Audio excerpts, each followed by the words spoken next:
할렐루야, 반갑습니다. 함께 예배 드릴 수 있어서 참 감사합니다. 오랜만에 여러분들 뵙게 돼서 너무나 감사합니다.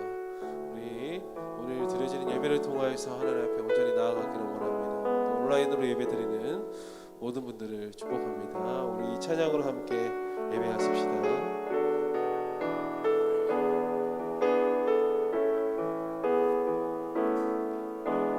주발 앞에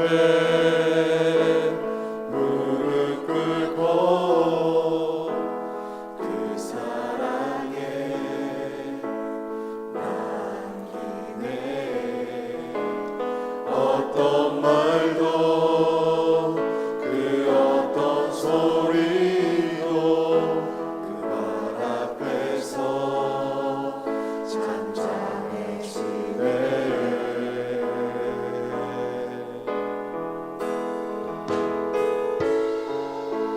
주 나의 사랑 그 발 앞에 앉아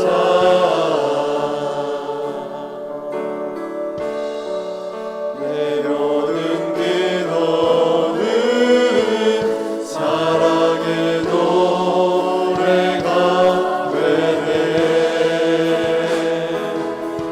주의 옷자락 만지며 주의 두 발을 씻기며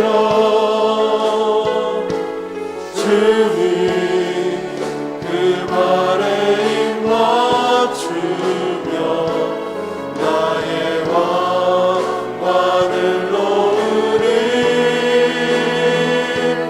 주의 옷자락 만지며 주의 그 발을 씻기며 주님 그 발에 입 맞추며 나의 왕관을 놓으리. 주발 앞에 주발 앞에 무릎 꿇고 그 사랑에 만기네. 어떤 말도 그 어떤 소리도 그 발 앞에서 잠잠해지네.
목소리로 주님만이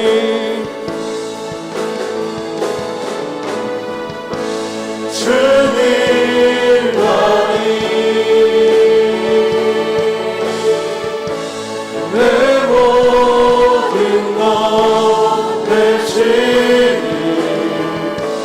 주님만을 너 알게 하소서. 다시 한 번 더 진심으로 고백합니다. 주님만이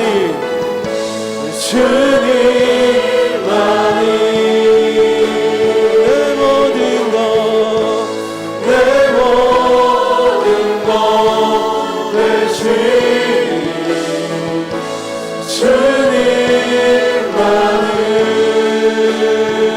주님만을 더 알게 하소서. 우리 처음으로 돌아가서 찬양할까요? 주님 곁으로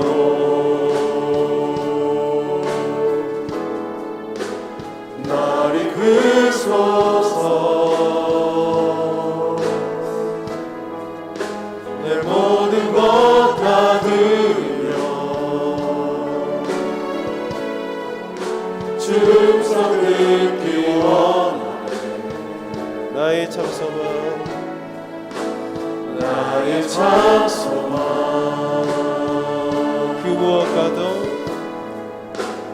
그 무엇과도 바꿀 수 없는 주 사랑 바꿀 수 없는 주 사랑 그 품 안에 남기니 그 품 안에 남기니 주님의 길로 인도하소서. 주님만이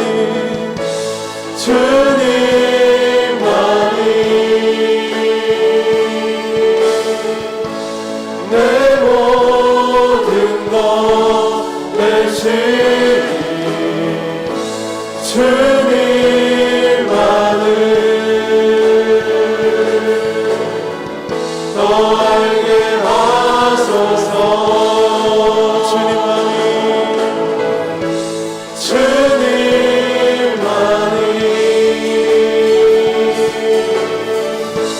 내 모든 것 대신 주님만을 더 알게 다시 한 번 더 목소리 내어서 주님만을 높이십시다. 주님만이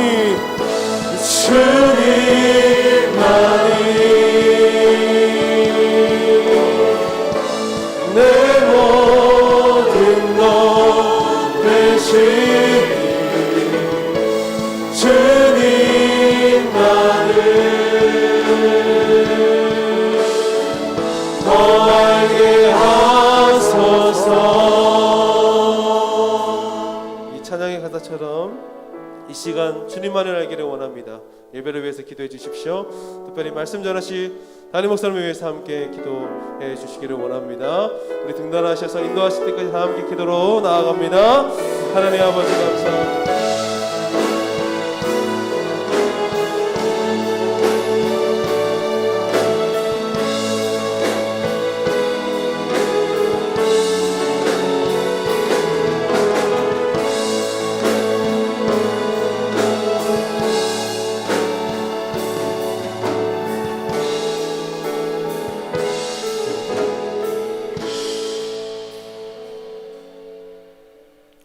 할렐루야.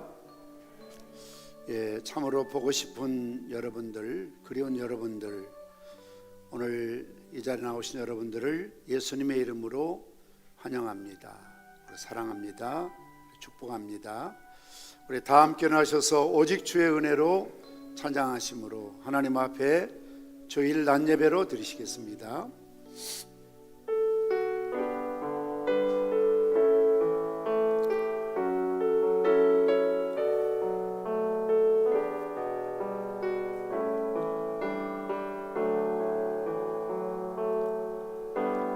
오직 주의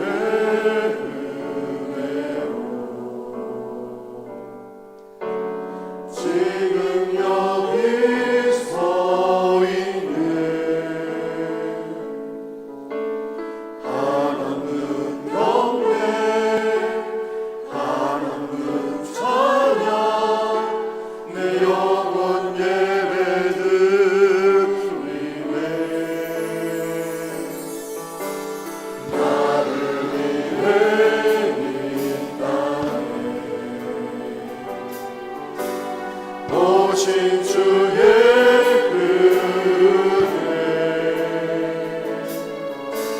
십자가 못도 이기신 주님 그 은혜 어찌 주는 날 채우시네 주는 오게 하시네 살아가는 동안 그대로만 살림 십자가를 주 은혜 날 채우시네.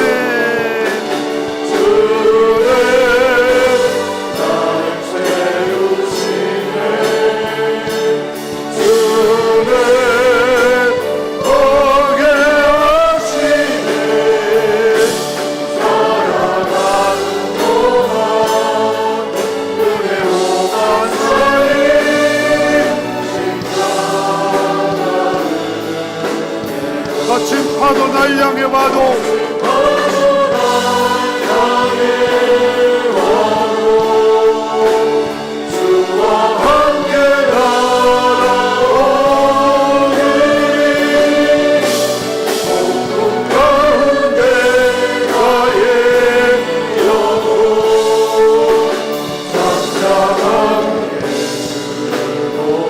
거친 파도 날 향해 와도 파도 날 향해 와도 주와 함께 가라오니 어둠 가운데 너의 영혼 잠잠하게 들고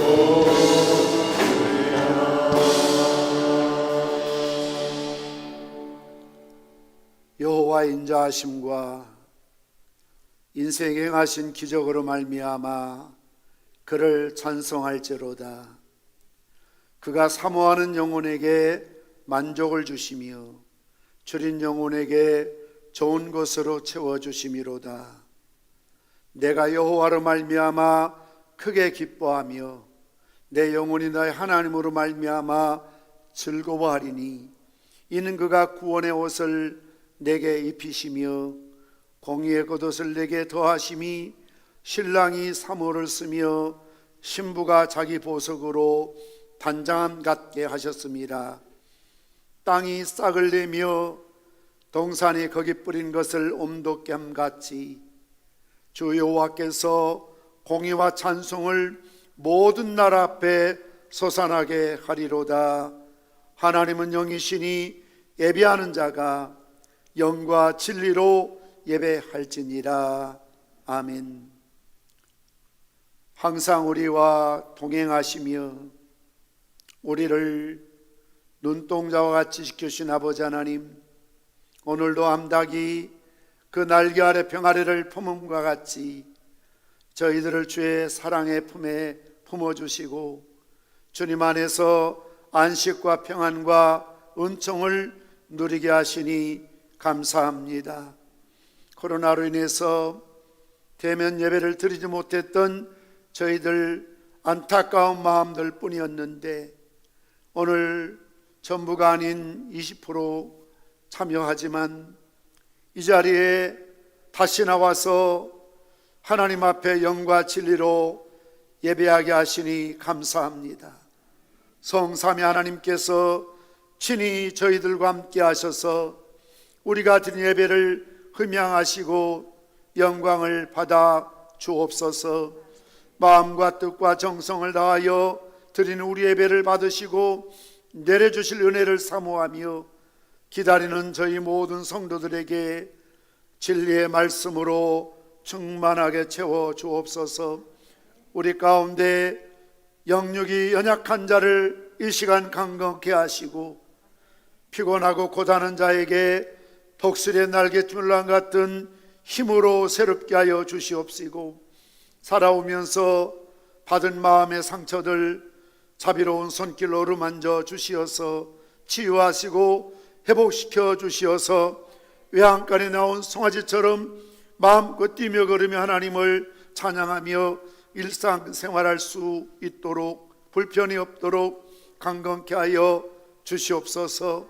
예배하는 주의 종들에게 오늘도 하늘의 신령한 은혜와 땅의 기름진 복으로 채워주시어서 우리 마음의 기쁨과 사랑과 치유와 참된 안식이 흘러 넘치게 하여 주시옵시고, 예배를 섬기며 수종드는 모든 주의 종들에게 성령 충만함과 영력의 갑절을 덧입혀 주시옵소서.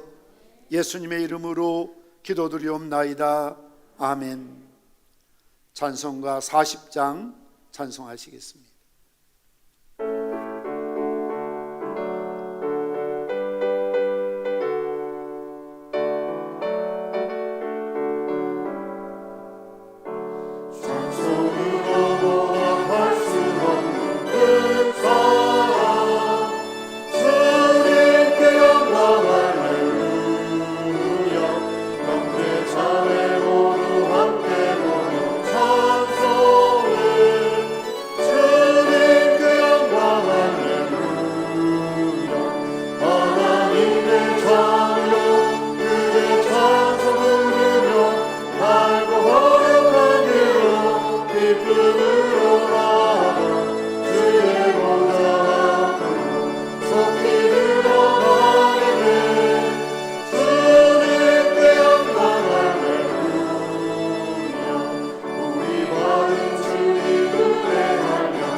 교동문 71번 이사야 55장의 내용을 교독하시겠습니다.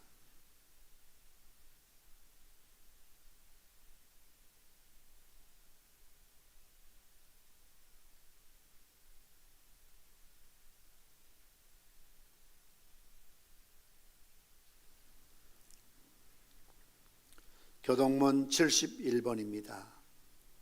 오라 너희 모든 목마른 자들아 물로 나오라. 돈 없는 자도 오라.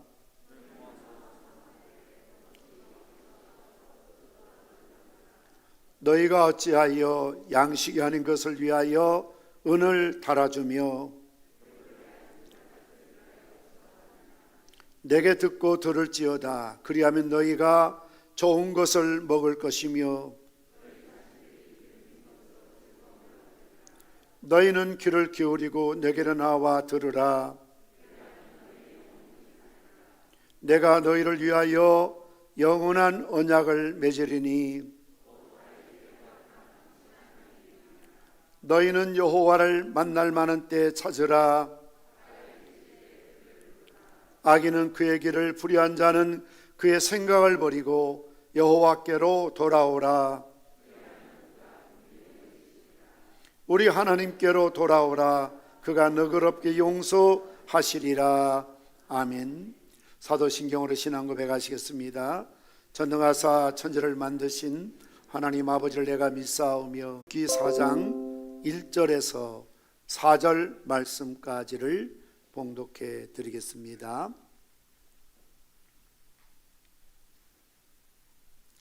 구약성경 85페이지 출애굽기 4장 1절에서 4절 말씀까지를 봉독해 드립니다. 모세가 대답하여 이르되 그러나 그들이 나를 믿지 아니하며 내 말을 듣지 아니하고 이르기를 여호와께서 내게 나타나지 아니하셨다 하리이다. 여호와께서 그에게 이르시되 내 손에 있는 것이 무엇이냐? 그가 이르되 지팡이니이다. 여호와께서 이르시되 그것을 땅에 던지라 하시매 곧 땅에 던지니 그것이 뱀이 된지라. 모세가 뱀 앞에서 피하매 여호와께서 모세에게 이르시되 내 손을 내밀어 그 꼬리를 잡으라. 그가 손을 내밀어 그것을 잡으니 그의 손에서 지팡이가 된지라. 아멘. 이 시간에는 살롬 여성 중창단 특성으로 하나님께 영광을 돌리시겠습니다.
아멘. 우리 하나님께 영광을 돌려드리겠습니다. 감사합니다. 잠시 기도하시겠습니다. 오늘도 거룩하신 주의 존전에 나와 마음과 뜻과 정성을 다하여 찬양하며 기도하며 이 시간 말씀 앞에서 결합하시니 감사합니다. 씨를 뿌릴 때 길가에 떨어지는 자 공중의 새들이 먹었고 바위 위에 떨어짐에 습기가 없으므로 말랐고 가시떨게 떨어짐에 가시가 기운을 막았고 저들이 결실치 못했던 것처럼 그러나 좋은 땅에 떨어짐에 착하고 좋은 마음으로 말씀을 받고 지키어 인내로 결실하여 100배의 열매를 맺었던 것처럼 오늘도 말씀 앞에 착하고 좋은 마음밭들이 되게 하시고 겸손한 심령이 되게 하시고 말씀을 듣고 끝나는 것이 아니라 지키며 행함으로 인내로 결실하는 자들 되게 도와주옵소서. 예배를 통해서 우리의 믿음이 더 강해지게 하시고 훈련을 통해서 더 깊어지게 하시고 친교를 통해서 더 따뜻해지게 하시고 전도를 통하여 더 넓어지는 시간들 되게 도와주시옵소서. 살롬 여성 중창단 특성으로 하나님께 영광 돌려드렸습니다. 하나님 저들을 사랑하시고 저들의 심령 속에 가정 속에 모든 삶 속에 하나님의 영광이 선포되며 드러나게 도와주시옵소서. 예수님의 이름으로 기도드리옵나이다. 아멘. 오래전에 영국 런던의 한 다리에서 있었던 일이라고 합니다. 한 불쌍한 노인이 다리를 건너다니는 행인들에게 구걸하고 있었습니다. 한국에서는 옛날에 주로 하모니카를 불면서 구걸을 하는 사람이 있었습니다만 영국의 이 노인은 낡은 바이올린을 켜면서 행인들에게 구걸을 하고 있었습니다. 그런데 지나가는 행인들이 그 노인에게는 아무런 관심도 갖지 않고 모두들 바쁜 걸음으로 지나가 버리고 그 추운 겨울에 동전 한 푼 던져주는 사람이 없었습니다. 그때 마침 그것을 지나가던 한 외국인이 그 노인을 물끄러미 쳐다보다가 노인에 다가가서는 노인이 켜고 있는 낡은 바이올린을 좀 볼 수 있겠느냐라고 묻고 그 낡은 바이올린을 빌려서 켜기 시작을 했습니다. 외국인의 손에 들려진 노인의 낡은 바이올린에서 아름답고 매혹적인 선율이 울려 퍼지기 시작을 했습니다. 그러자 무심코 지나가는 많은 사람들이 그 바이올린 소리에 귀를 기울이고 걸음을 멈추고 한참 동안 그 음악을 감상하더니 주머니에서 동전을 꺼내어서 불쌍한 노인에게 던져 넣기를 시작을 한 것입니다. 이 신비로운 바이올린 가락에 매혹되었던 군중 가운데 한 사람이 옆 사람에게 조그마한 소리를 이렇게 물었습니다. 저 사람 혹시 파간인이 아닙니까? 옆에 서서 구경하던 사람도 자세히 보니까 그는 틀림없는 파가니니였습니다. 이탈리아 출신의 파가니니는 당시 전 유럽의 선풍적인 인기를 끌고 있는 천재적인 바이올리니스트라는 거지요. 비록 낡은 바이올린이었지만 누구의 손에 쥐어져 있느냐에 따라서 완전히 새로운 음악을 연주해낼 수가 있는 것입니다. 늙은 노인의 손에 쥐어져 있을 때는 아무도 관심도 갖지 않고 쳐다보지도 않았지만 같은 낡은 바이올린이라 할지라도 천재 연주가의 손에 쥐어졌을 때는 매혹적인 음악이 연주되고 수많은 사람들이 듣고 감동을 받게 되더라는 것입니다. 오늘 본문에 나오는 모세라는 사람이 어쩌면 초라하게 바이올린을 켜고 있는 늙은 노인에 불과했습니다. 그가 하나님의 부르심을 받을 때에 광야에서 40년 동안 정말 초라한 생애를 보내야 했습니다. 장인 이들의 집에서 자기 양도 아닌 장인의 양을 치며 처가살이하고 있었지요. 그저 하루하루 늙어가고 있는 평범한 노인에 불과했습니다. 그러나 그렇게 초라하게 살던 모세가 80세 때에 하나님의 부르심을 받은 이후로는 마치 천재적인 파가니니가 켜는 바이올린 이상으로 멋지고 아름다운 생애를 살아낼 수가 있었습니다. 120년의 생애 가운데 마지막 40년은 어느 누구보다 값지고 귀중한 인생을 보낼 수가 있었습니다. 그러면 초라하게 늙어가던 모세가 능력 있고 멋진 생애를 살아갈 수 있었던 비결이 무엇이었겠습니까? 오늘 우리가 읽은 본문이 그 해답을 제공해 주고 있습니다. 여러분들이 성경을 통독하시면서 출애굽기를 읽으셨겠습니다만 모세는 유대인의 아들로 태어났지만 애굽에서 특별한 혜택을 받으며 왕자로 40년 동안 왕궁에서 교육을 받고 자랐습니다. 당시 애굽의 문화는 세계 최고의 수준이었고 그 최고의 문화 속에서 왕자로서 갖춰야 될 모든 지식과 경험을 갈고 닦았던 인물이지요. 이제 나이 40이 되어서 이제는 내가 내 민족을 위해서 무언가 할 때가 되었다 생각하고 힘들고 불쌍히 살고 있는 히브리 민족들이 살고 있는 그 동포들에게 들어갔지만 환영을 받지 못하고 결국 살인자가 되어 미디안 광야로 도망치는 신세가 되고 말았습니다. 하나님께서는 자신만만한 모세를 부르시지도 쓰시지도 않았습니다. 결국 광야로 도망친 모세는 내 민족을 위하여 뭔가를 해보겠다는 젊음의 열정을, 야망을 다 포기할 수밖에 없었습니다. 거칠고 메마른 미디안 광야에서 천하디 천한 목자 유목민이 되어서 매일 눈을 뜨면 거친 들판을 바람이 불고 그 양들의 참 똥냄새가 나고 찌린내가 나는 그들과 함께 거닐면서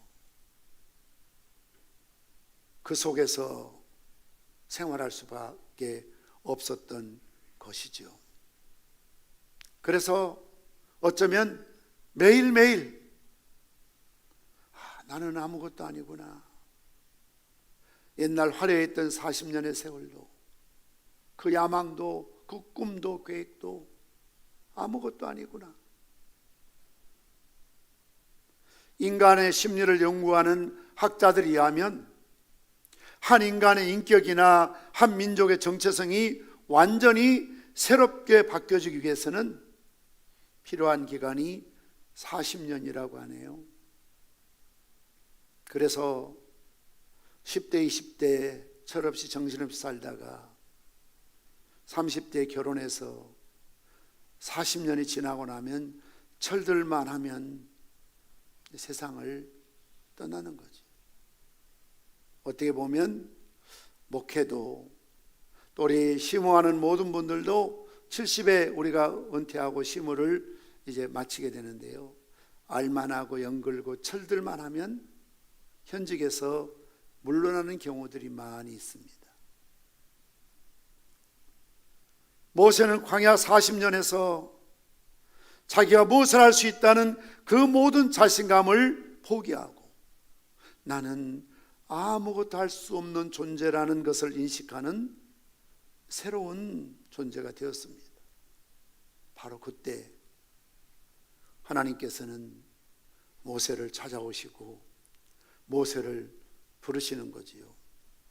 그날도 모세는 여느 때와 마찬가지로 양떼를 몰고 푸른 풀밭 있는 곳을 찾아다녀야 했습니다. 지난 40년 전에 의기양양했던, 자신감이 넘쳤던, 혈기왕성했던 모세의 모습은 다 사라지고 80세의 노인, 하얀 머리 흰 수염, 허리는 굽어지고 누더기 참 옷을 걸치고 지팡이 하나 짚고 양들을 따라다니고 있는 그 초라한 노인의 모세에게 하나님이 찾아오신 것이죠. 이거 아니면 먹고 살 것도 없다. 귀천을 따질 수가 없는 거죠. 바로 그때 하나님께서 모세를 부르신 겁니다. 떨기나무 불꽃 가운데 모세를 부르신 하나님께서는 너는 이제 애굽으로 돌아가서 고통당하고 있는 내 백성을 바로의 손에서 구원하여 조상에게 맹세한 젖과 꿀이는 땅으로 인도하여 가라. 아브라함과 이삭과 야곱에게 약속하셨던 가나안 땅으로 애굽에 종살이하고 있는 히브리 민족을 거느려 데리고 가라는 것이죠. 막중한 사명 아닙니까? 이런 하나님의 부르심 앞에 모세의 보인 태도는 무엇입니까? 하나님, 나는 그 일을 할 수가 없습니다. 절망적인 고백이지요. 아마 40년 전만 같아도 하나님 부르셨다면, 그래요 하나님, 제가 한번 열심을 다해서 충성해 보겠습니다. 우리 민족을 지긋지긋한 애굽 땅에서 해방시키는 그런 앞장서서 내가 독립운동 해보겠습니다. 아마 그랬을 것 같습니다. 그러나 이제 40년의 미디안 광야 생활 속에서 너무나 초라하게 늙어버린 자신을 바라볼 때 어떻게 내가 이 나이에 이 모습으로 그런 막중한 일을 할 수 있겠느냐는 것이죠. 출애굽기 3장 4장 말씀 보면 마치 어린아이들 학교 입학시켜 놓고 매일매일 학교 가는 걸 싫어하고 안 가려고 하고 엄마 아빠 품을 떠나지 않으려고 하고 꾀병을 내기도 하는 그런 어린아이를 달래는 아버지의 모습, 어머니의 모습이 바로 모세를 달래고 있는 하나님의 모습 같아요. 걱정하지 마라. 내가 함께 가겠다. 그러니 너는 가기만 해라. 이렇게 여러 차례 하나님이 모세를 보내려고 애쓰지만 모세는 무려 5번이나 노 안 돼요 그래요. 아닙니다. 내게는 이스라엘 백성 인도해낼 만한 능력도 없습니다. 바로 앞에 맞서 싸울 만한 힘도 없습니다. 그리고 오늘 본문에서는 뭐라고 말하지요? 설사 내가 간다 할지라도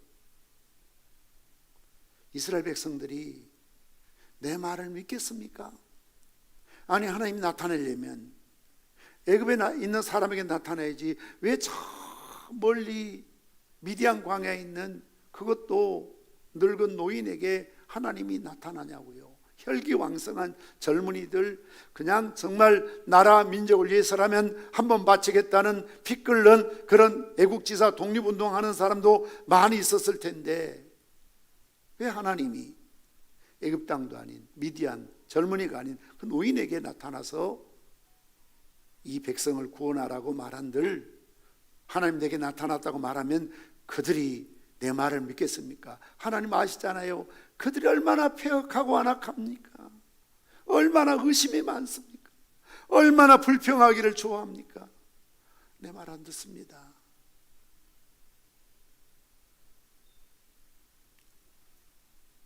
아무리 하나님이 설득하려고 하고 가라고 해도 모세가 변명하고 핑계하고 안 가려고 하다가 출애굽기 4장 13절 뭐라고 한 줄 아세요?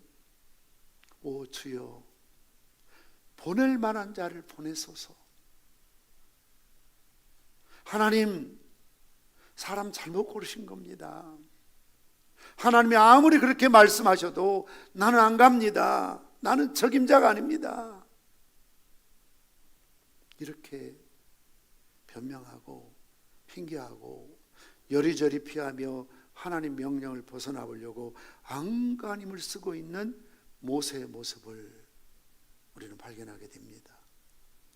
그래서 하나님께서는 이러한 모세에게 뭔가 눈에 보이는 분명한 증거를 보여주시기로 마음을 먹으셨습니다. 그래서 모세에게 묻습니다. 내 손에 있는 것이 무엇이냐? 이 말을 들은 모세가 주저없이 내 손에요? 지팡이 아닙니까? 마른 막대기죠. 목자들은 항상 지팡이를 소지해야 되거든요. 양들이 곁길로 가면 바로 가도록 이렇게 툭툭 치면서 길을 인도하기도 하고, 때로는 양들이 얻은 깊은 개울에 빠지면 그 지팡이 거꾸로 잡고 목을 잡고 끌어올리기도 하고, 때로는 사나운 짐승이 나타나면 자기 몸을 보호할 수 있는 유일한 무기가 지팡이에요. 한마디로 흔해 빠진 게 지팡이입니다. 늘 지팡이를 쥐고 살아왔습니다. 습관처럼. 그래서 네 손에 있는 것이 무엇이냐 그랬을 때 망설일 것도 없습니다. 지팡이 아닙니까? 하나님 몰라서 물으셨겠어요? 하나님 안 보이니까 물으셨겠어요? 지팡이요, 지팡이. 산에 가면, 들에 가면 어디서나 구할 수 있는 것, 쓰다가 부러지면 내버리고 또 필요한 대로 구해서 쓸 수 있는 지팡이. 참 평범합니다. 그런데도 하나님께서는 모세야, 그 지팡이 하나면 된다. 그 지팡이를 가지고 애굽으로 가서 내 백성을 바로의 손에서 구원해 내라는 것이죠. 여러분 한번 생각해 보십시오. 모세 입장에서 얼마나 당황스럽고 황당했겠습니까? 자기 손에 있는 마른 막대기 지팡이는 아무것도 아닙니다. 특별한 힘을 가지고 있는 신비한 지팡이도 아닙니다. 손오공의 여의봉처럼 길어졌다 줄어졌다 어떤 능력을 행할 수 있는 요술 지팡이도 아닙니다. 그저 마른 막대기에 불과하는 거예요. 어쩌면 모세는 속으로 하나님께서 네 손에 있는 것이 무엇이냐 물어보실 때에 손에 있는 지팡이를 내던져버리고 뭔가 새로운 뭔가를 주실 것이라 기대하지 않았겠습니까? 예를 들면 옛날에 자기가 바로의 궁에 있을 때 얼마나 칼을 잘 다루었겠습니까? 그 배우거든요. 멋진 칼 정도 들고 가야 바로가 좀 겁을 내고 이스라엘 백성들이 좀 말을 들을 거 아니에요? 이 칼요. 아니면 창,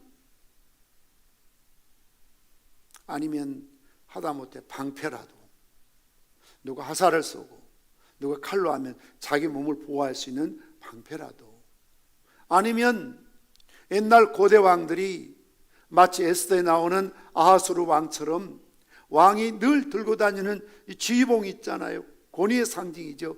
금골, 요즘엔 금규라고 되어 있죠. 금으로 만든 지휘봉입니다.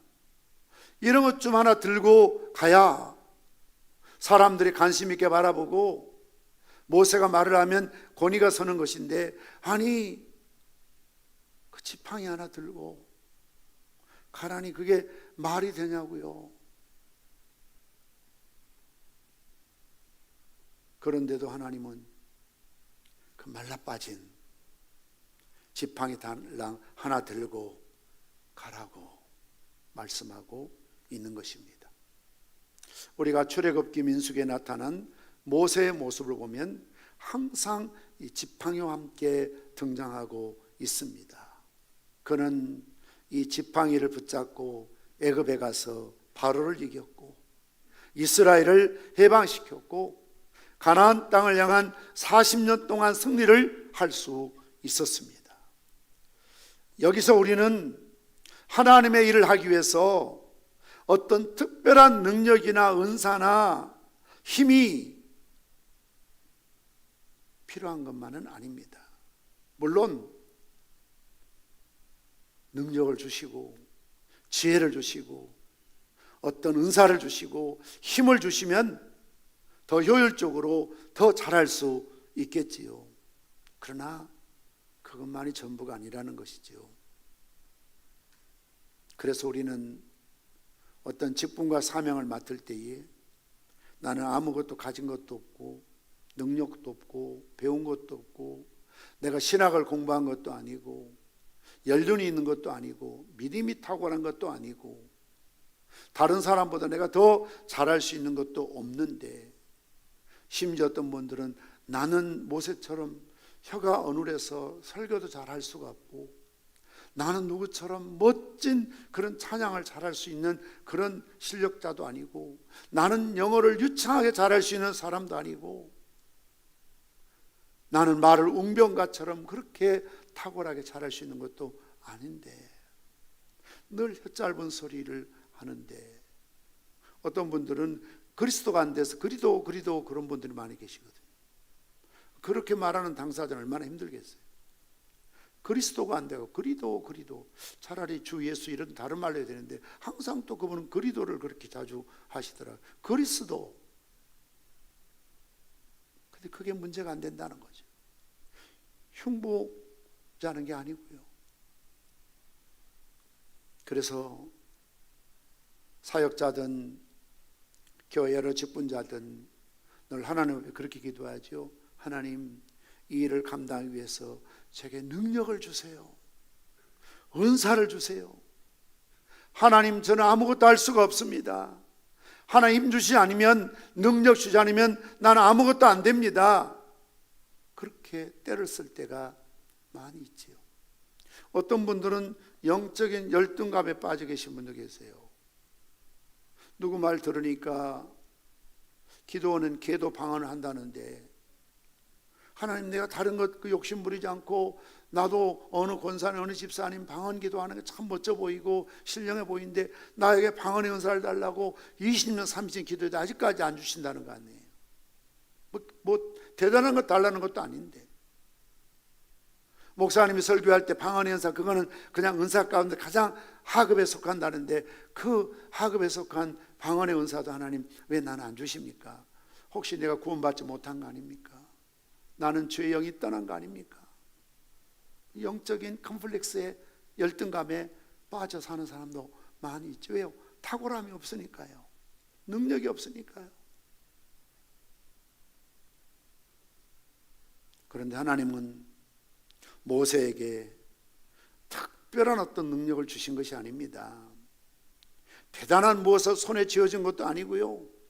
뭐 굉장한 것을 옷을 입혀서 보내거나 머리에 씌워서 보낸 것도 아니에요. 그저 남루한 목동의 목자의 초라한 모습에 쥐고 있는 그 마른 막대기 하나 쥐고 바로에게 가라고 하신 겁니다. 왜냐하면요, 하나님이 계속 모세에게 하신 말씀이 뭔 줄 아세요? 걱정하지 마라. 내가 너와 함께 가겠다. 내가 너와 함께 하마. 걱정하지 마. 바로 앞에 설 때도 내가 함께하고 홍해 앞에도 내가 함께하고 이스라엘 백성들의 그 완악한 반역 앞에서도 내가 너와 함께하여 하나님의 영광 임재를 보여줄 것이다. 걱정할 필요 없어. 그거 하나면 충분하지 않습니까? 하나님께서 우리와 함께 하신다면 더 이상 그 어떤 능력이, 힘이 필요하겠습니까? 하나님이 가는 곳마다 고아처럼 버려두지 아니하시고 항상 함께 하시겠다고 하시는데,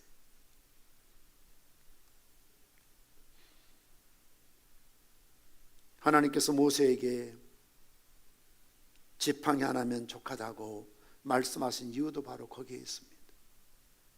내가 함께 하기 때문에 너 그 지팡이 짚고 가도 아무 문제 없다는 것입니다. 하나님의 손에 들려지면 우리의 가장 보잘것없는 지팡이도 우리를 가장 잘 아시고 최고의 인생 연출가이신 우리 하나님께서 우리 인생을 가장 멋지고 아름답게 꾸며 주실 것입니다. 그래서 내 손에 있는 것이 무엇이냐? 지팡이입니다. 그걸 던져봐라. 던졌더니 뱀이 되는 겁니다. 모세가 무서워서 피했더니 꼬리를 잡으라는 겁니다. 꼬리를 잡았더니 다시 지팡이가 되는 겁니다. 그리고 그 지팡이 쥐고 애굽 땅으로 들어가라고 말씀하신 것입니다. 이제까지 모세는 양을 치기 위해 사용했던 지팡이였습니다. 그런데 이제부터는 그 지팡이가 모세의 것이 아니라 하나님의 지팡이라는 사실이죠. 하나님의 능력을 나타낼 하나님의 지팡이라는 것이죠. 그래서 여러분 성경을 읽으실 때 어떤 이런 부분들이 있거든. 계속 그냥 읽기에 다른 박질하는 것처럼 그냥 5장 읽어야 되겠다 정신없이 빨리 끝낼 생각하지 마시고 좀 스톱 이렇게 좀 눌러 놓으시고, 요셉이 울 때 함께 따라서 어린아이처럼 같이 공감하면서 울기도 하시고, 오늘 이런 말씀 있을 때 신기하구나 하고 언더라인을 좀 긋기도 하셔야죠. 출애굽기 4장 20절 말씀 우리 함께 읽겠습니다. 모세가 그의 아내와 아들들을 나귀에 태우고 애굽으로 돌아가는데 모세가 하나님의 지팡이를 손에 잡았더라. 하나님께서 모세의 마른 지팡이를 빼앗아 버리고 금으로 만든 음으로 만든 그물과 같은 창과 같은 칼과 같은 어떤 뭔가 신비로운 것을 모세 손에 쥐어주고 그것을 하나님의 지팡이라고 말씀하고 있습니까? 아니에요. 말라빠진 볼품도 없는 지팡이죠. 그게 금으로 변한 것도 은으로 변한 것도 어떤 신비한 요술 방망이로 변한 것도 결코 아니지요. 동일한 그 마른 막대기 지팡이지만 성경은 뭐라고 말합니까? 이전에는 그것이 모세의 지팡이였지만 이제는 그것이 하나님의 지팡이가 되었다고 말씀하고 있습니다. 내 손에 있을 때 내 지팡이지만 그러나 하나님 앞에 던졌더니 드렸더니 그것이 하나님의 지팡이가 된 것입니다. 이전에는 내 지팡이였는데 이제는 하나님의 지팡이가 되었으니 그 지팡이 손에 붙들고 애굽 가서 이스라엘 백성들을 구원해 낼 수 있다는 것입니다. 자격 미달이라고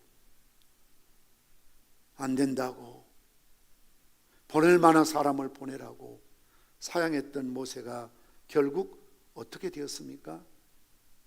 지금까지 인류 역사 가운데 그 누구도 할 수 없는 가장 어려운 일을 가장 위대하게 해낸 지도자가 되었습니다. 모세, 이스라엘의 지도자요, 국부라고 하지요. 여러분 출애굽기 민수기 읽어가면서 무엇을 느끼십니까? 하나님께서 성막을 모세에게 보여주시고 청사진 그림을 실제 모습을 보여주시고 그리고 모세에게 하나님이 말씀하시죠. 귀는 고는 높이는 처는 싸는 것은 고리는 몇 개 만들고 길이를 어떻게 하고 각양식양대로 하나님이 또 불러주세요. 성경의 특징이 뭡니까? 모세가 하나님께서 지시하신 대로 행하였더라. 모세가 하나님께서 보여주신 대로 이행했더라. 순종했더라. 하나님 반복해서 말씀하시죠. 나는 여호와이니라. 나는 여호와이니라. 나는 애굽 땅에서 너를 구원해낸 여호와이니라. 조금도 자기 마음대로 하는 게 없어요. 더 좋은 천으로 덮을 이유도 없고요. 뭐 짧으니까 자르다 보니까 좀 짧은데 그냥 쓰지, 그게 아니고요. 하나님께서 정확하게 보여주신 대로, 지시하신 대로 정확하게, 우리 어떤 교회 직원이 그래요. 하나님은 왜 그렇게 같은 말을 반복해서 해서 혀를 아프게 하느냐고. 하나님이세요. 그러면서 그래요. 꼭 우리 목사님 같다고, 치밀하다고, 너무 섬세하시잖아요.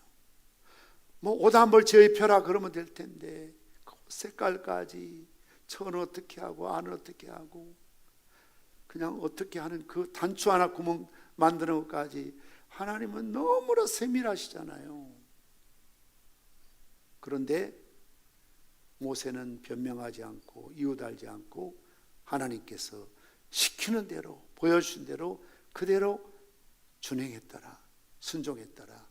모세가 그대로 행하니라, 그대로 행하니라 했어. 그는 인간의 한계점의 나이 아니었습니까? 80이면 120을 산다 할지라도 80이면 다 인생이 끝이 났다고 생각하는 포기할 나이죠. 그는 무려 120년째까지 40년 동안 기나긴 세월 아닙니까? 하나님의 일을 감당했습니다. 그가 상대했던 적들은 그 당시 세계 제1의 힘을 자랑하는 이집트의 전성시대죠. 피라밋을 만들고 싶은 것을 만들고 화려한 문화를 이루어갔던 애굽이었습니다.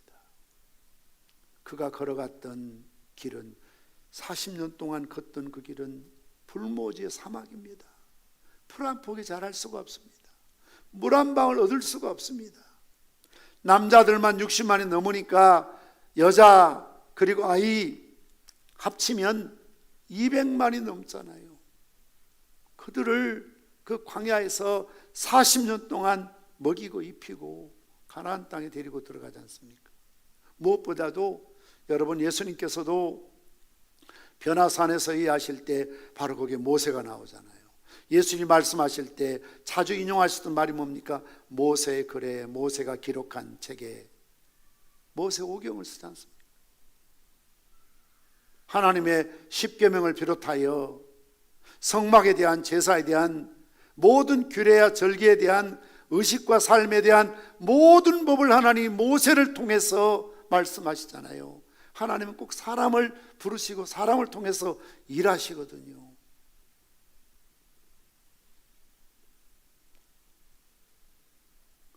이스라엘 백성들 가운데 고라의 자손을 비롯해서 얼마나 내부적인 반란이 많았습니까? 100% 다 순종했습니까? 100% 다 따랐습니까? 아니잖아요. 툭 하면 불평하고 툭 하면 돌을 들어 모세를 치려고 하잖아요. 얼마나 반역하는 사람들이 많았습니까? 무엇보다도 그가 말하는 것처럼 그는 말더듬이에요. 시원하게 설교를 할 수도 없고 유창하게 연설할 수도 없어요. 이런 어려운 핸디캡을 가지고도 어떻게 그가 그 위대한 일들을 훌륭하게 해낼 수 있었을까? 이것이 가장 중요한 포인트 아니겠습니까? 하나님께서 편의상 애굽에서 가나안 땅으로 인도할 지도자 모세를 세우셨지만 실상은 모세가 한 것 아무것도 없어요. 다 하나님이 하신 거죠. 처음부터 끝까지 그들의 앞길을 가로막는 모든 장애물들을 하나님이 물리쳐 주시고요. 홍해가 막혔을 때 모세가 뭘 합니까? 하나님이 지시하신 그 지팡이로 홍해를 지시하니 홍해가 갈라지잖아요. 낮에는 구름기둥이요 밤에는 불기둥으로 하나님께서 그들을 보호해 주셨습니다. 목이 마를 때 반석을 치니 샘물이 터졌습니다. 매일매일 아침에 일어나면 만나를 들녘에서 흰 이런 떡덩이처럼 한국어로 표현하면 찹쌀모치 같은 흰 것들이 옹기종기 있는 걸 거두다가 먹지 않습니까? 하나님께서 처음부터 끝까지 동행하시고 이스라엘 백성들을 가나안 땅으로 인도하셨던 것을 볼 수가 있습니다. 어쩌면 마른 막대 같은 모세지만 하나님의 손에 쥐어진 하나님의 지팡이가 되고 나니 하나님께서 전무후무한 그 누구도 이룰 수 없는, 행할 수 없는 능력을, 권세를, 하나님의 거룩한 임재를 이 세상에 누가 하나님의 산 호렙산에 가서 40주야를 먹지도 마시지도 않는데 살아남을 사람이 누가 있습니까? 친구를 대함같이 하나님께서 모세를 대하시고 이야기하시고 손수 돌판에 십계명을 기록해서 모세의 손에 쥐어주잖아요. 모세가 내려올 때에 모세의 얼굴이 해처럼 빛나니 사람들이 바라볼 수가 없어서 그의 얼굴에 수건을 가리고서야 볼 수 있잖아요. 이런 마른 막대 같은 모세, 아무것도 할 수 없는 모세였지만 하나님의 손에 쥐어진 하나님의 지팡이가 되니 하나님께서 함께 하시니 누구도 행할 수 없는, 바로라도 그 앞에 무릎 꿇을 수밖에 없는 능력의 종이 되었던 것을 볼 수가 있습니다. 우리 성도들 앞으로 나오시고요. 아브라함의 하나님, 이삭의 하나님, 야곱의 하나님은, 또 모세의 하나님은 오늘도 나의 하나님이요 여러분의 살아계신 하나님이심을 믿으시기를 바랍니다. 하나님은 실수하시는 분이 아닙니다. 많은 사람들이 그러잖아요. 내가 이 남편을 선택한 것은 내 실수였다. 내가 이 아내를 선택한 것은 내 인생의 최악의 실수였다. 내가 저 사람을 선택하고 이런저런 일을 한 것은 참 내가 그때 실수였던 것 같다. 이게 인간의 한계예요. 그래서 낙타 무릎이라는 별명을 가진 예수님의 동생 야고보가 뭘 한 줄 아세요? 야고보 3장 2절 말씀 보면 우리가 다 실수가 많으니 만일 말에 실수가 없는 자라면 곧 온전한 사람이라 능히 온몸도 굴레시우리라. 많은 실수가 있지만 가장 치명적인 실수가 뭡니까? 우리는 말에 실수가 많아요. 말에 실수가 없다면 그는 온전한 사람, 성자요, 성인이요. 이게 인간의 한계예요. 그러나 민수기 23장 19절 말씀처럼 하나님 인생이 아니시니 시건치 않으시고 인자가 아니시니 후회가 없으시도다. 어찌 그 말씀하신 바를 행치 않으시며 하신 말씀을 실행치 않으시랴. 신명기 7장 9절에 뭐라고 그랬습니까? 그런즉 너는 알라 오직 내 하나님 여호와는 하나님이시요 신실하신 하나님이시라. 그를 사랑하고 그 계명을 지키는 자에게는 천대까지 그 언약을 이행하시며 인애를 베푸신다. 하나님은 옹졸한 분이 아니에요. 이랬다 저랬다 변덕 부리는 하나님이 아니에요. 옛날은 도와줬는데 지금은 손 떼는 하나님이 아니에요. 지금은 나와 함께 하지만 미래에 우리를 떠날 하나님이 결코 아니세요. 우리를 과처럼 버려두시는 하나님이 아니십니다. 하나님이 모세와 함께 하시는데 모세에게 뭐가 필요합니까? 하나님이 우리와 함께 하신다면 우리가 무엇이 두렵습니까? 무슨 핑계를 댈 수가 있겠습니까? 무슨 변명을 할 까닭이 뭐가 있습니까? 하나님이, 내 하나님이 나와 함께 하신다는데 뭐가 두렵습니까? 걱정할 일이 없는 것이죠. 그래서 하나님은 계속해서 모세에게 하신 말씀, 내가 시키는 대로 넌 하면 돼. 내가 너와 함께 하겠다. 너를 도와주겠다. 너를 끝까지 붙들어 주시겠다라고 약속하셨고, 신실하신 하나님은 그 약속을 정확하게 지키신 하나님이십니다. 우리 다 함께 일어나셔서 하나님은 실수하지 않으신다네 뜻을 잘 가슴에 담고 찬양하시고, 우리가 합심으로 기도할 때에 하나님, 나도 참 마른 막대기 같이 무명의 이름 없는 가문이나 인물이나 돈이나 실력이나 경력이나 지식이나 그저 평범한 무엇 하나 내놓을 만한 사람이 못 돼요. 그러나 내 손에 있을 땐 내 지팡이지만, 모세 손에 있을 땐 모세의 지팡이지만, 하나님 손에 들려지니 하나님의 지팡이 되는 것처럼 하나님 나와 함께 하시고 나를 붙드소서. 나와 함께 하소서. 나를 붙드소서. 그래서 하나님 나를 모세처럼 마음껏 사용하시옵소서. 이런 결단의 기도를 하시겠습니다. 찬양하십니다.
여전히 인도하시는 주님을 신뢰하는 까닭에 주께서 내가 가야 할 길을 잘 아시면서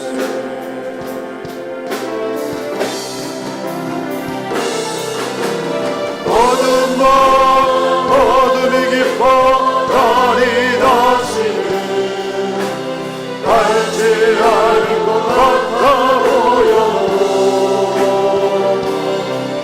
내 신앙 부여잡고 주님께 모든 것 맡기니 하나님을 내가 믿음일세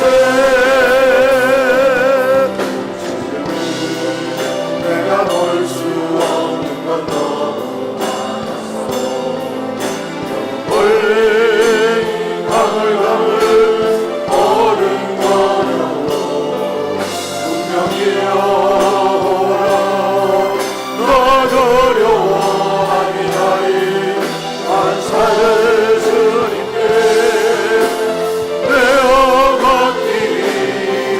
차츰차츰 안개를 거치고 하나님 지으신 빛이 두렵지 보이며 나는 길이 없고 어둡게만 보여도 하나님은 실수하지 않으신다는 차츰차츰 안개를 거치고 하나님 지으신 빛이 두렵지 보이어 나는 길이 없고 어둡게만 보여도 하나님은 차츰차츰 안개를 거치고 나는 차츰 차츰 안개는 걷히고 하나님 지으신 그지 두렵지 보이며 나는 길이 없고 어둡게만 보여도 하나님 차츰 차츰 안개는 걷히고 차츰 차츰 안개는 걷히고 하나님 지으신 그제 두렵지 보이나 나는 길이 없고 어렵게만 보여도 하나님은 실수하지 않으신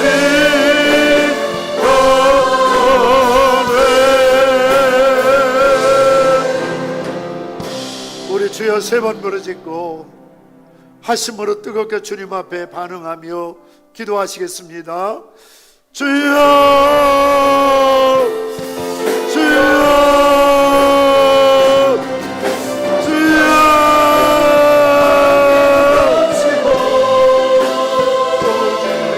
하나님 주신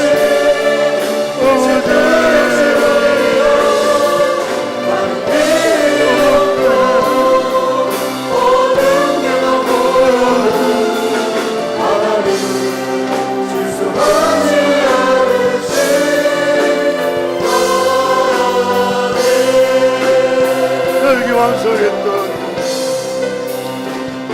야망에 부풀고 동정을 구원하고자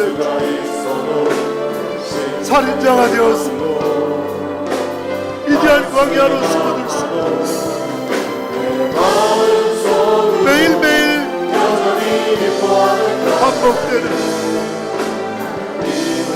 단순한 삶 복동에 살면서 그는 더 이상 야망도 꿈도 열정도 기도 미래에 대한 내일에 대한 희망 포기할 수밖에 없었어. 죽지 못했어. 마지 못했어. 살아갈 수밖에 팔심에 놓인 곳에서 바로 그곳에 바로 그 시간 하나님께서 불타는 떨기담에 임하시 모세야 모세야 너는 내게 땅을 신음하는 내 민족을 구원하여 아브라함과 이삭과 야곱의 약속한 적과 뿌리는 땅으로 내 백성을 인도할 지도자가 되라고 말씀. 무슨 말이세요? 아니, 나는 아닙니다. 나는 걸을 만한 사람을 보내주시고요, 세울 만한 사람을 세우시고 할 만한 사람을 시키시고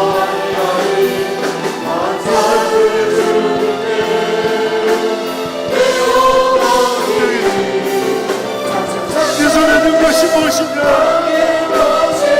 이 마른 마음떡이지. 왜는지라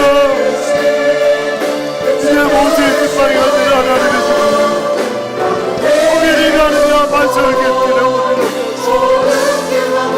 하나님의 능력의 깃방이로 사용하여 하나님이 항상 함께 하셨습니다. 여호와의 영광이 해방을 떠나지 아니하고 그런 기둥으로 떠나지 아니하고 아비가 자식을 구매하는 것 같이 그들 나누시고 박제하였습니다. 장막 기쁘게 그래서 가장 탁월한 이름을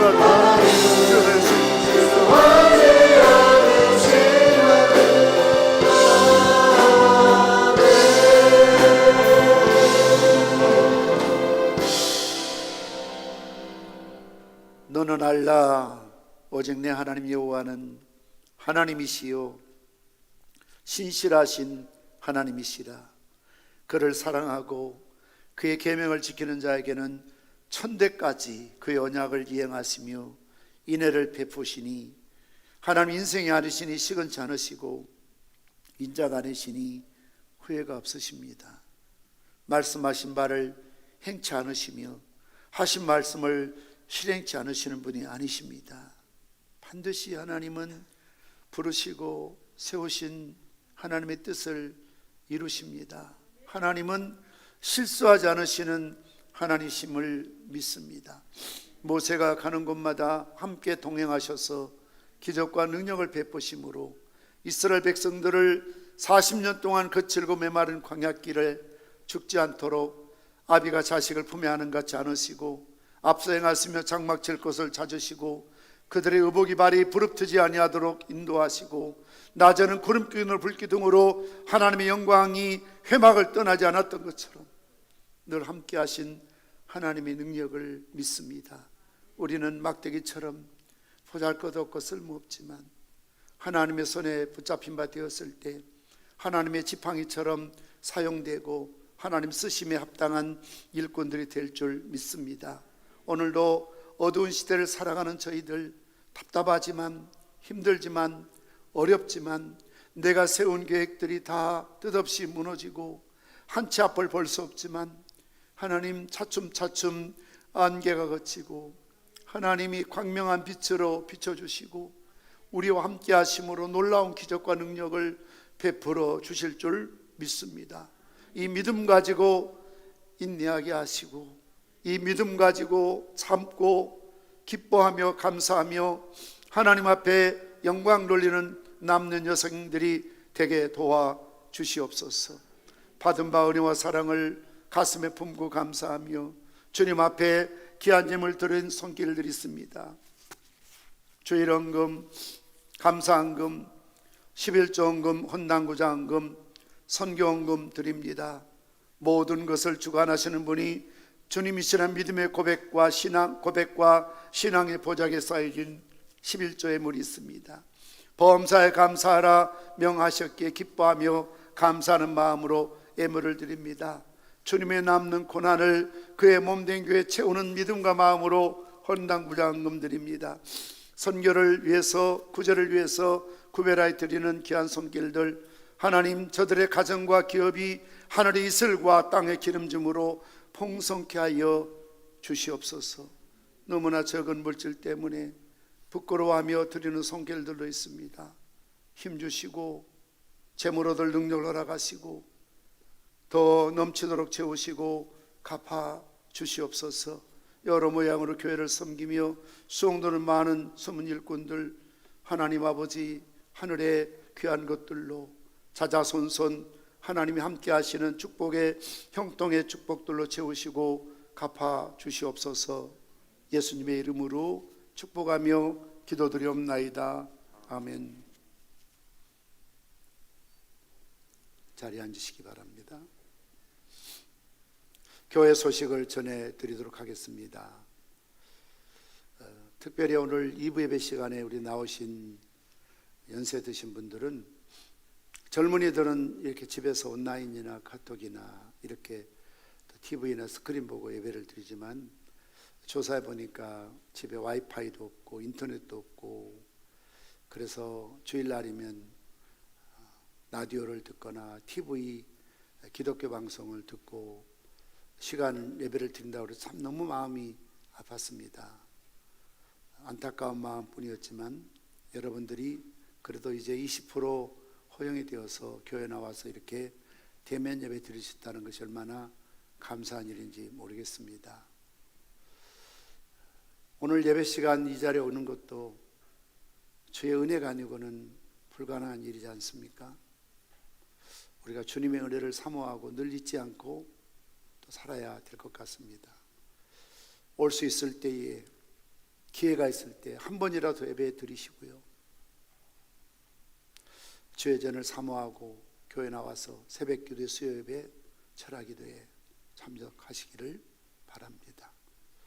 어느 때는 오고 싶어도 못 오고요, 또 몸이 또 말을 듣지 않아서 마음뿐일 때도 있을 수가 있거든요. 그래서 기회가 주어졌을 때에, 올 수 있을 때에 모일 수 있을 때 내가 한 번이라도 더 교회 가서 하나님께 예배 드려야 되겠다 하는 그런 마음으로 참여해 주시기를 바랍니다. 이렇게 오늘도 1부 때는 1남 2남 1여전도에서 8여전도까지 예배를 드렸고요. 2부 때는 아브라함, 갈렙, 안나, 한나, 루디아 1청, 2청, 9여, 10여전도. 물론 교사들은 열애로 하시고 9시에 섬기는 분은 11시로, 11시에 우리 교육부 섬기는 분은 9시 예배에 그렇게 참여를 꼭 해 주시기를 바랍니다. 우리 교육부 예배 시간도 조보를 참고해 주십시오. 원래 12월 말일에 청직 임명이 다 끝나야 되는데 1월 2월 우리가 온라인으로 대면할 수가 없어서 부득이 오늘 2차 청직이 최종 명단이 여러분 주보사에 넣어드렸습니다. 또 신년 기도 제목, 헌금 작정서 1년 우리 한 차례 하는데 작정서, 그리고 생명책이요. 여러분 생명책에는 꼭 가까운 교회에 올 수 있는 사람뿐만 아니라 고향에 계신 친정이나 시댁이나 형제나 친구들, 또 여러분이 꼭 전도해야 될 대상들을 이름을 적으시고 153 하루에 5분 이상씩 3번 꼭 기도해 주시기를 바랍니다. 또 2021년 카렌다 가실 때 받아 가시기를 바랍니다. 늦었지만 신년 감사 예배를 1월 마지막 31일 주일에 드리도록 하겠습니다. 신년 기도 제목, 또 헌금 작정서를 헌금함에 넣어 주시기를 바랍니다. 학습 세례, 유아 세례, 어린이 세례 신청을 받아서 2월 7일부터 우리가 공부를 해야 됩니다. 신청해 주시길 바랍니다. 매일 성경 통독, 매일 5장씩 여러분들이 성경을 읽으시고, 녹음이 가능한 분들은 녹음을 꼭 해서 셀 단톡에 올려주시고요.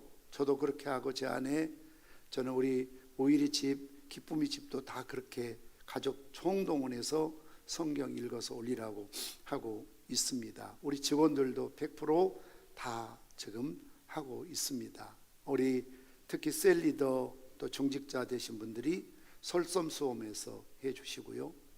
정말 기계를 다루지 못하고 녹음하는 걸 모르고 올리는 걸 모르셔서 모르시는 분들은 이 순서에 따라서 매일 성경 5장씩을 눈으로 보면 안 됩니다.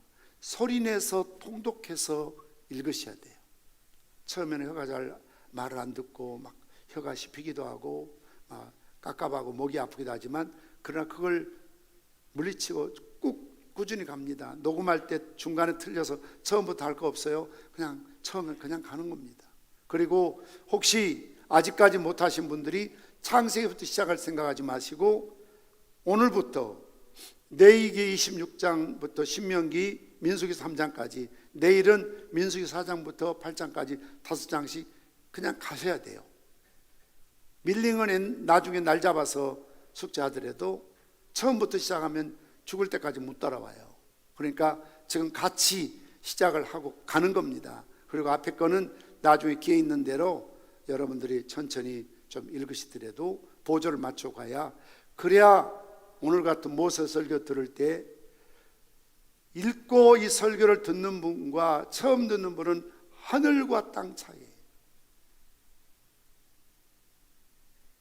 그래서 가능하면 절기나 특별한 일이 없으면 저도 성경을 읽으면서 특별히 제 마음속에 와닿는 그런 인물이나 사건을 다루며 설교할 계획을 갖고 있습니다. 그러니까 보조를 꼭 그렇게 맞춰 성경을 읽어 주시기를 바랍니다. 작년에 2020년 우리 52주 성경 읽기 문제 푸신 분들 다음 주일까지 사무실에 제출해 주시면 우리가 시상을 하도록 하겠습니다. 교적 변경 사진이나 주소나 연락처 등이 바뀐 분들은 꼭 교회로 연락을 주셔야 됩니다. 그리고 개인 차량 번호를 교구 총무께서 파악하셔서 사무실에 꼭 전달해 주시면 감사하겠습니다. 기부금 영수증 발급 사무실에 신청하시고 다음 주일까지 마감하겠습니다. 미리 필요하신 분들은 사무실로 신청해 주시길 바랍니다. 위로를 드립니다. 우리 문인자 권사님 모친상을 당하셨습니다. 또 축하를 드립니다. 안경환 집사님, 김홍자 권사님 자녀 안치혜 양과 황요셉 군 결혼식이 1월 30일 토요일 오후 3시 부산국제신문 4층에서 있습니다. 1월 31일까지 부산은 2.5단계이기 때문에 50명 미만만 장례식이나 결혼식에 들어갈 수가 있습니다. 그래서 여러분들이 아마 참여하기가 힘들 수 있겠는데요. 여러분 문자로 보내드렸고 주보를 참고하셔서 축의금 이용하시고 꼭 가정을 위해서 기도해 주시기를 바랍니다. 사실 오후 예배를 드렸으면 참 좋겠는데요. 음식물 때문에 제일 금지되어 있고 굶기고 참 죄송하지만 밥도 안 주고 쫄쫄 굶기고 오후 예배까지 붙들어 놓는다, 그런 원망 듣기가 어려워서 당분간 좀 어느 정도 완화될 때까지 오후 예배를 여러분 가정에 보내드린 QR코드 이런 걸 통해서 좀 대체해서 예배를 드리셨으면 좋겠습니다. 또 교회에서 보내드린 문자라든지 또 매일 성경, 그리고 거기 또 설교 좋은 내용이 있거든요. 새벽 기도도 그 내용으로 설교를 또 하고 있습니다. 그러니까 이렇게 보내드린 것들을 좀 잘 유익하게 활용하셔서 힘들고 어렵지만 이 어려운 고비들을 우리의 믿음이 잠들지 않도록, 식어지지 않도록, 우리의 마음속에 주님을 향한 사랑이 더 크게 불타오를 수 있도록 그렇게 힘써 노력해 주시기를 부탁을 드립니다. 우리 다 함께 나셔서 배성 부르시 축도함으로 주일날 예배를 마치겠습니다.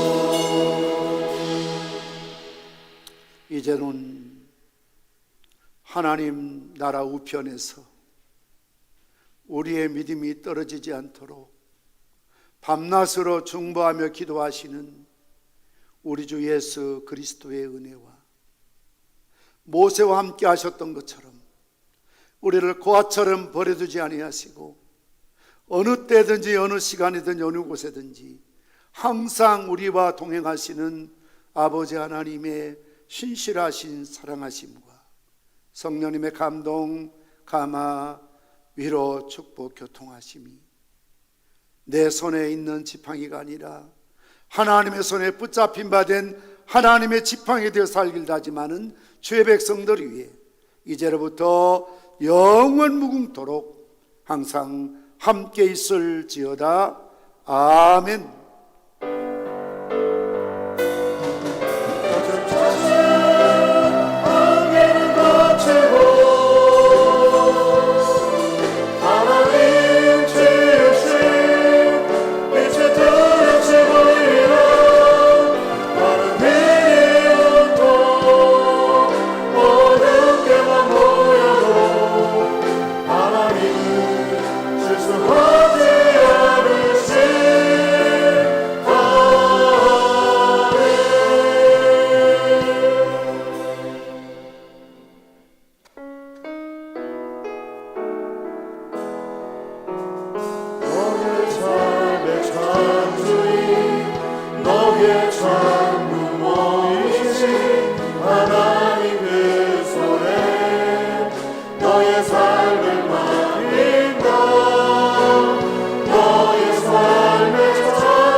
삶을